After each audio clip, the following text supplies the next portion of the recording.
ഇന്നത്തെ വീഡിയോയിൽ നമ്മൾ സംസാരിക്കാൻ പോകുന്നത് ശീഘ്രസ്ഖലനം, അതായത് പ്രിമച്വർ ഇജാക്കുലേഷൻ, അതുപോലെ തന്നെ ഇറക്ടൈൽ ഡിസ്ഫങ്ഷൻ, അതായത് ഉദ്ധാരണക്കുറവ് എന്നീ രണ്ട് കണ്ടീഷനുകളെ കുറിച്ചാണ്. സ്ട്രെസ്സ്, അതുപോലെ റിലേഷൻഷിപ്പിൻ്റെ ഇടയിൽ ഉണ്ടാകുന്ന പ്രശ്നങ്ങൾ, അതുപോലെ പുവർ കമ്മ്യൂണിക്കേഷൻ സ്കില്ലുകൾ, ഇതെല്ലാം ഈ ഉദ്ധാരണക്കുറവിന് കാരണമാവുന്നുണ്ട്. കോൾഡ് ഷവർ അല്ലെങ്കിൽ കോൾഡ് ഗേർഡിൽ പാക്ക് എടുക്കുക എന്നുള്ളത്. കോൾഡ് ഗേർഡിൽ പാക്ക് ഒരു 45 മിനിറ്റ് എടുക്കുകയോ അല്ലെങ്കിൽ കുറച്ച് നേരം കോൾഡ് ഷവർ എടുക്കുകയോ ചെയ്യുകയാണെങ്കിൽ ഇത് ലിംഗത്തിലേക്കുള്ള ബ്ലഡ് സർക്കുലേഷൻ കൂട്ടാനായിട്ട് വളരെയധികം ഹെൽപ്പ് ചെയ്യുന്ന ഒന്നാണ്. നമസ്കാരം, ഞാൻ doctor Athira, chief physician, Bhoomi natural cure and wellness, Koottanad. ഇന്നത്തെ വീഡിയോയിൽ നമ്മൾ സംസാരിക്കാൻ പോകുന്നത് ശീഘ്രസ്ഖലനം, അതായത് പ്രിമച്വർ ഇജാക്കുലേഷൻ, അതുപോലെ തന്നെ ഇറക്ടൈൽ ഡിസ്ഫങ്ഷൻ, അതായത് ഉദ്ധാരണക്കുറവ് എന്നീ രണ്ട് കണ്ടീഷനുകളെ കുറിച്ചാണ്. ഏറ്റവും കൂടുതൽ ആളുകൾ മടി കാണിക്കുന്ന, പറയാനായിട്ടും അതുപോലെ തന്നെ ഡോക്ടേഴ്സിനെ കൺസൾട്ട് ചെയ്യാനായിട്ടും മടി കാണിക്കുന്ന ഒരു കണ്ടീഷനാണ് ഉദ്ധാരണക്കുറവ് എന്ന് പറയുന്നത്.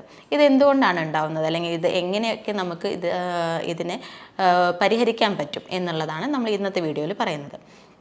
ആദ്യം തന്നെ എന്തുകൊണ്ടാണ് ഇതുണ്ടാവുന്നതെന്ന് വെച്ച് കഴിഞ്ഞിട്ടുണ്ടെങ്കിൽ, നമ്മുടെ ലിംഗത്തിലേക്ക് ശരിയായ രീതിയിൽ ബ്ലഡ് സപ്ലൈ ഇല്ലാതിരിക്കുമ്പോൾ ഉണ്ടാവുന്ന ഒരു കണ്ടീഷനാണ് ഇറക്ടൈൽ ഡിസ്ഫങ്ഷൻ എന്ന് പറയുന്നത്. ഇത് രണ്ട് തരത്തിലുള്ള കാരണങ്ങൾ മൂലം ഉണ്ടാകാം. ഒന്ന് ഫിസിക്കലായിട്ടുള്ള കാരണങ്ങൾ മൂലം, അതുപോലെ തന്നെ അല്ലെങ്കിൽ സൈക്കോളജിക്കലായിട്ടുള്ള കാരണങ്ങൾ മൂലം ഉണ്ടാകാം. ഫിസിക്കലായിട്ട് കാരണങ്ങൾ എന്തൊക്കെയാണെന്ന് വെച്ച് കഴിഞ്ഞിട്ടുണ്ടെങ്കിൽ, ഹൈ ബ്ലഡ് പ്രഷർ, അതുപോലെ തന്നെ ഹൈ ബ്ലഡ് ഷുഗർ, അതുപോലെ ഹൈ ആയിട്ടുള്ള കൊളസ്ട്രോൾ, ഈ കണ്ടീഷൻസൊക്കെ ഈ ബ്ലഡ് സപ്ലൈ ബ്ലോക്ക് ചെയ്യാനായിട്ട് കാരണമാവുന്നുണ്ട്. അതുപോലെ തന്നെ പിന്നെ മറ്റ് കണ്ടീഷനുകൾ എന്ന് പറയുന്നത്, എന്തെങ്കിലും ഇഞ്ചുറീസ് ഉണ്ടായിട്ടുണ്ടെങ്കിൽ, പെൽവിക് ഏരിയയിലോ അല്ലെങ്കിൽ സ്പൈനൽ റീജിയനിലോ എന്തെങ്കിലും ഇഞ്ചുറീസ് ഉണ്ടായിട്ടുണ്ടെങ്കിൽ അതും ഈ പറഞ്ഞ ഇറക്ടൈൽ ഡിസ്ഫങ്ഷന് കാരണമാകുന്നുണ്ട്. ഇനി മറ്റ് ചില കാരണങ്ങളെന്ന് പറയുന്നത്, എന്തെങ്കിലും മെഡിക്കേഷൻസ് കഴിക്കുന്നവരാണെന്നുണ്ടെങ്കിൽ, ഈ ആൻറ്റി ഹിസ്റ്റമിൻസ്, ആൻറ്റി ഡിപ്രസൻസ് തുടങ്ങിയ മെഡിക്കേഷൻസ് കഴിക്കുന്നതും ഇത്തരത്തിലുള്ള ഉദ്ധാരണക്കുറവിന് കാരണമാകുന്നു. ഇതുപോലെ തന്നെ ഒബേസിറ്റി ഉള്ള ആൾക്കാരിലും ഉദ്ധാരണക്കുറവ് പൊതുവെ കണ്ടുവരുന്നുണ്ട്. ഇനി മറ്റ് ചില കാരണങ്ങൾ എന്ന് പറയുന്നത്, കൂടുതലായിട്ടും ഇനി പ്രോസ്റ്റേറ്റ് ക്യാൻസർ അല്ലെങ്കിൽ അതിനു വേണ്ടി ട്രീറ്റ്മെൻറ്റ് എടുത്തുകൊണ്ടിരിക്കുന്ന ആൾക്കാരിൽ ഉദ്ധാരണക്കുറവ് എന്നൊരു പ്രശ്നം കണ്ടുവരുന്നുണ്ട്.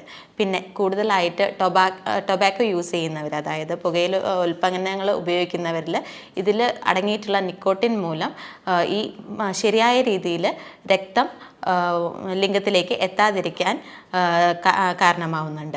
ഇനി മറ്റ് കാരണങ്ങളെന്ന് പറയുന്നത്, അമിതമായ മദ്യപാനം, അതും ഇതുപോലെ തന്നെ ഇറക്ടൈൽ ഡിസ്ഫങ്ഷന് കാരണമാകുന്ന ഒന്നാണ്. പിന്നെ ഹാർട്ട് ഡിസീസ് ഉള്ളവർ, അങ്ങനെയുള്ള ആൾക്കാരിലും കൂടുതലായിട്ട് ഈ ഉദ്ധാരണക്കുറവ് കണ്ടുവരുന്നുണ്ട്. അതുപോലെ തന്നെ ടെസ്റ്റോസ്റ്റെറോണിൻ്റെ ലെവൽ കുറവുള്ള ആൾക്കാരിലും ഉദ്ധാരണക്കുറവ് കണ്ടുവരുന്നുണ്ട്. ഈ ഫിസിക്കലായിട്ടുള്ള കാരണങ്ങൾക്ക് പുറമെ സൈക്കോളജിക്കലായിട്ടുള്ള കാരണങ്ങളും ഉദ്ധാരണക്കുറവിന് വഴിവെക്കുന്നുണ്ട്. അതിൽ ആദ്യത്തെ കാരണം എന്ന് പറയുന്നത് ഡിപ്രഷൻ, ആൻസൈറ്റി തുടങ്ങിയ കണ്ടീഷൻസ് ഇറക്ടൈൽ ഡിസ്ഫങ്ഷൻ ഉണ്ടാക്കുന്നു. അതുപോലെ സ്ട്രെസ്സ്, അതുപോലെ റിലേഷൻഷിപ്പിൻ്റെ ഇടയിൽ ഉണ്ടാകുന്ന പ്രശ്നങ്ങൾ, അതുപോലെ പുവർ കമ്മ്യൂണിക്കേഷൻ സ്കില്ലുകൾ, ഇതെല്ലാം ഈ ഉദ്ധാരണക്കുറവിന് കാരണമാവുന്നുണ്ട്. ഈ ഉദ്ധാരണക്കുറവ് മൂലം ഉണ്ടാകുന്ന കോംപ്ലിക്കേഷൻസ് എന്ന് പറയുന്നത് സ്ട്രെസ്സ്, ഡിപ്രഷൻ എന്നീ കണ്ടീഷനിലേക്ക് ഇത് കൊണ്ട് എത്തിക്കുന്നതാണ്. പിന്നെ മറ്റ് കാരണങ്ങളെന്ന് പറയുന്നത്, റിലേഷൻഷിപ്പ് പ്രോബ്ലംസ് ഉണ്ടാകാം, അല്ലെങ്കിൽ ഈ പാർട്ട്ണറിന് പ്രഗ്നൻ്റ് ആവാൻ പറ്റാതിരിക്കുക, ഇതെല്ലാം കോംപ്ലിക്കേഷൻസിൽ വരുന്നതാണ്. ഇനി ഇതുപോലെ തന്നെ മറ്റൊരു കോംപ്ലിക്കേഷനായിട്ട് നിൽക്കുന്ന ഒന്നാണ് ഹാർട്ട് അറ്റാക്ക് എന്ന് പറയുന്നത്. അതും ഇറക്ടൈൽ ഡിസ്ഫങ്ഷൻ ഉള്ള ആൾക്കാരിൽ, അതായത് അങ്ങനെയുള്ളവർക്ക് ചിലർക്ക് ഹാർട്ട് അറ്റാക്കിനുള്ള ചാൻസുകളും കാണുന്നുണ്ട് എന്ന് പറയപ്പെടുന്നു. ഇനി ഈ ഒരു കണ്ടീഷനെ നമ്മൾ എങ്ങനെയൊക്കെ നമുക്ക് പരിഹരിക്കാം അല്ലെങ്കിൽ കൺട്രോളിൽ നിർത്താം എന്നുള്ളതാണ് നമ്മൾ അടുത്തായിട്ട് നോക്കാൻ പോകുന്നത്. ആദ്യം തന്നെ നമ്മൾ ഡയറ്റ്, ഈ കണ്ടീഷൻ ചേഞ്ച് ചെയ്യാനായിട്ട് നമ്മൾ ഡയറ്റിൽ ചെറിയ ചെറിയ മാറ്റങ്ങൾ നമുക്ക് വരുത്താവുന്നതാണ്. കൂടുതലായിട്ട് പാല്, അതുപോലെ തന്നെ പാൽ ഉൽപ്പന്നങ്ങൾ, നെയ്യ്, അതുപോലെ മോര്, തൈര് തുടങ്ങിയവ നമ്മുടെ ഭക്ഷണത്തിൻ്റെ ഡെയിലി ഡയറ്റ് പ്ലാനിലേക്ക് ആഡ് ചെയ്യാവുന്നതാണ്. അതുപോലെ തന്നെ ഒമേഗ 3 റിച്ച് ഫുഡായിട്ടുള്ള ചെറിയ മത്സ്യങ്ങൾ നമുക്ക് ഈ ഡയറ്റ് പ്ലാനിലേക്ക് ആഡ് ചെയ്യാം. അതുപോലെ നട്ട്സ്, സീഡ്സ് കൂടുതലായിട്ട് കഴിക്കാനായിട്ട് ശ്രദ്ധിക്കുക. കൂടുതൽ ഗ്രീൻ ലീഫി വെജിറ്റബിൾസ്, അതുപോലെ വെജിറ്റബിൾസ് കൂടുതലായിട്ട് നമ്മുടെ ഡയറ്റ് പ്ലാനിലേക്ക് ആഡ് ചെയ്യാനായിട്ട് നോക്കുക. പിന്നെ നമുക്ക് ചെയ്യാൻ പറ്റുന്നത് ഒണിയൻ, അതുപോലെ തന്നെ ഗാർലിക്, ഉള്ളിയും വെളുത്തുള്ളിയും ഒക്കെ നമ്മുടെ ഡയറ്റിലേക്ക് ആഡ് ചെയ്യുന്നതും ഇതിന് നല്ലതാണ്. ഫ്രൂട്ട്സ് ആയിട്ടുള്ള അവക്കാഡോ, കിവി, അതുപോലെ ബെറീസ് നമുക്ക് ഡെയിലി ഡയറ്റിലേക്ക് ആഡ് ചെയ്യുന്നതും ഈ ഉദാഹരണക്കുറവിന് നമുക്ക് ഹെൽപ്പ് ചെയ്യുന്നതാണ്.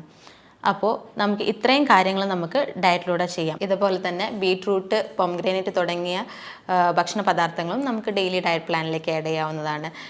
ഡ്രൈഡ് ഗ്രേപ്സ്, അതായത് ഉണക്കമുന്തിരി കുറച്ച് നേരം സോക്ക് ചെയ്ത് വെച്ച് അത് കഴിക്കുന്നതും വളരെയധികം നല്ലതാണ്. ഇതുപോലെ തന്നെ നമുക്ക് ഡയറ്റ് അല്ലാതെ മറ്റ് പല കാര്യങ്ങളും നമുക്കിതിന് ചെയ്യാൻ പറ്റും.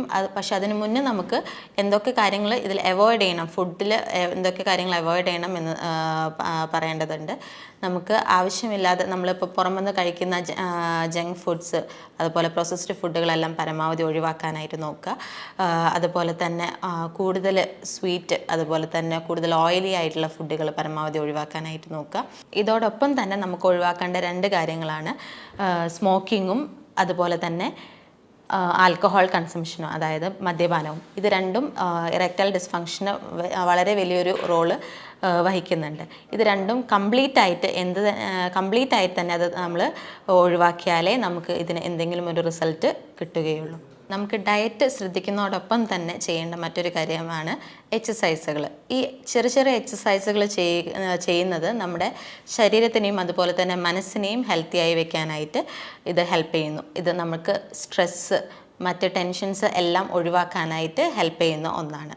ഡയറ്റും അതുപോലെ തന്നെ എക്സസൈസിനും പുറമെ നമുക്ക് ചെയ്യാൻ പറ്റുന്ന മറ്റ് കാര്യമാണ് കോൾഡ് ഷവർ അല്ലെങ്കിൽ കോൾഡ് ഗേർഡിൽ പാക്ക് എടുക്കുക എന്നുള്ളത്. കോൾഡ് ഗേർഡിൽ പാക്ക് ഒരു 45 മിനിറ്റ് എടുക്കുകയോ അല്ലെങ്കിൽ കുറച്ച് നേരം കോൾഡ് ഷവർ എടുക്കുകയോ ചെയ്യുകയാണെങ്കിൽ ഇത് ലിംഗത്തിലേക്കുള്ള ബ്ലഡ് സർക്കുലേഷൻ കൂട്ടാനായിട്ട് വളരെയധികം ഹെൽപ്പ് ചെയ്യുന്ന ഒന്നാണ്. ഇനി ഇത്തരത്തിലുള്ള എന്തെങ്കിലും സിംറ്റംസോ പ്രശ്നങ്ങളോ ആരെങ്കിലും നേരിടുന്നുണ്ടെങ്കിൽ ഒരു മടിയും കൂടാതെ ഉടനെ തന്നെ അടുത്തുള്ള ഒരു എക്സ്പീരിയൻസ്ഡ് ഫിസിഷ്യനെ പോയി കാണുക. ഉടനെ തന്നെ അതിനുള്ള പ്രതിവിധികൾ സ്റ്റാർട്ട് ചെയ്യുകയാണ് വേണ്ടത്. ഈ പറഞ്ഞ കാര്യങ്ങളിൽ എന്തെങ്കിലും സംശയങ്ങളുണ്ടെങ്കിൽ താഴെ പറഞ്ഞിരിക്കുന്ന നമ്പറിൽ കോൺടാക്റ്റ് ചെയ്യുക. ഇനിയൊരു നല്ലൊരു വീഡിയോ കാണുന്നത് വരെ നന്ദി, നമസ്കാരം.